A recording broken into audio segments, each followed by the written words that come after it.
This is a continuation of my videos on John Milbank's Theology and Social Theory. Milbank's work is one of the books that sticks in my brain. It's one of the books that shaped some of the basic.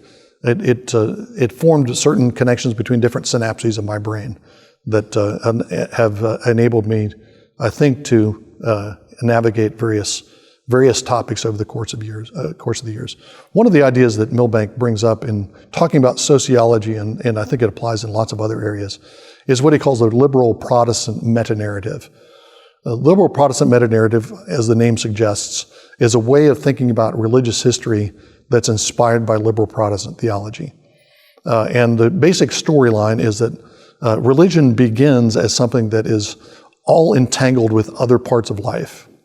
In tribal systems, for example, if you go out and farm in the field, before you begin to put your hoe into the ground, you have to offer some kind of prayer or perhaps a sacrifice to maybe the goddess that you're going to scar with your plow, who is the earth herself, or some god of the world that you're going to offend somehow by scarring his earth, by digging your plow into the earth. Agriculture is a religious activity. That's a very primitive form of religion in this liberal Protestant meta-narrative. And the story of religion, the maturation of religion, is the maturation of religion as it outgrows all of those extra religious trappings. Agriculture isn't really religious. Politics isn't really religious. Religion isn't really political. Religion isn't really economic or social. And if religion is purely itself, it's just a kind of spirituality or a kind of collective cult that has nothing to do fundamentally with all these other areas of human life. The liberal Protestant meta-narrative suggests that purified form of religion, distilled from all of the earlier forms of religion, stripping off all of the other aspects of life that have been entangled with religion, that is true religion. The individual before God, the individual soul with God, that is true religion. And so any attempt to advocate for some kind of public religion or apply religious norms to social or economic realities, any attempt to do that is seen in this liberal Protestant meta-narrative as a kind of reversion to an earlier form, a more primitive form of religion. And you can see that kind of rhetoric when the way that people responded to the religious right or respond to Christian nationalists today. They don't just disagree with it, but they see it as something that, like coming out of the 18th century. It's coming out of the medieval. They want to turn the clock back. It only looks like they're turning the clock back because they believe this meta-narrative that true religion is purified of all of these social and religious aspects.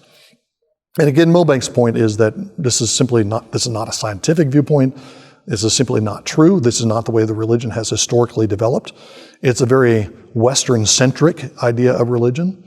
If you go outside of the West, this is not the way religions have developed over time. It's not even the way Western religions have developed over time, in spite of the fact that people continue to think about this mythology. But this is at the heart of secular social science and a secular vision of public order. The liberal Protestant meta-narrative is a kind of gatekeeper. It's a myth that keeps religion in its place. It's a myth that allows somebody to say when a conservative Christian says, abortion is evil, it's an attack on the image of God. The liberal Protestant meta-narrative enables somebody who's liberal on abortion to say, you can't bring your religion into my. You can't intrude your religion into how I use my body.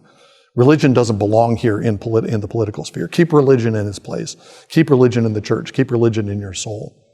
So I think that paradigm of understanding how religious development has been understood in modernity, I think is really insightful and helpful, not only for understanding how different disciplines, sociology, political science, economics, exclude religious concerns. They do it because of this liberal Protestant meta-narrative. That's kind of the operating system behind it.